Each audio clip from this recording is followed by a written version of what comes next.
राम जन्म की कथा। एक समय की बात है, अयोध्या के महाराज दशरथ ने पुत्र प्राप्ति के लिए यज्ञ रखा। इस यज्ञ के लिए राजा दशरथ ने अपनी चतुरंगिनी सेना को काले कान वाले घोड़े को छोड़ने का आदेश भेजा।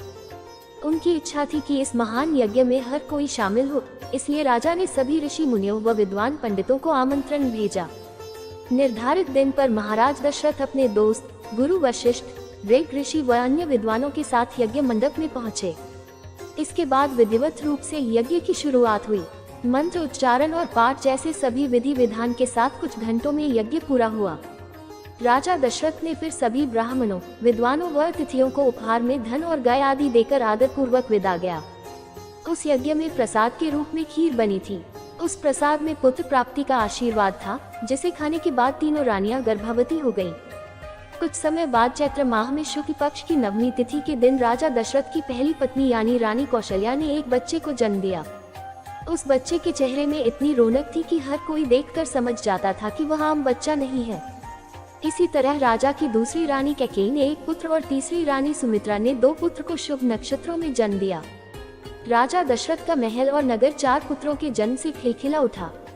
चारों तरफ आनंद और जश्न का माहौल था। पूरी प्रजा खुशी से गा व झूम रही थी।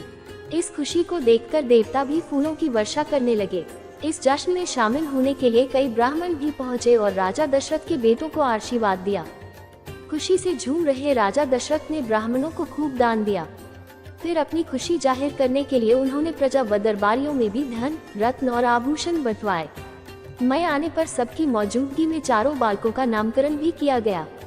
महर्षि वशिष्ठ ने उनका नाम रामचंद्र, भरत, लक्ष्मण और शत्रुघ्न रखा। वक्त बीतता गया और धीरे धीरे ये चारों बालक बड़े हुए। इन चारों में राम अपने तेजस्वी गुणों के कारण प्रजा को अधिक प्रिय लगने लगे। अपनी प्रतिभा के चलते वो कम उम्र में ही सभी विषयों में महारत हासिल कर चुके थे। राम में सभी गुण थे, चाहे शस्त्र चलाने की बात हो या हाथी व घोड़े की सवारी, हर चीज में वो अव्वल थे। साथ ही वो माता पिता व गुरुओं का भी खूब सम्मान करते थे।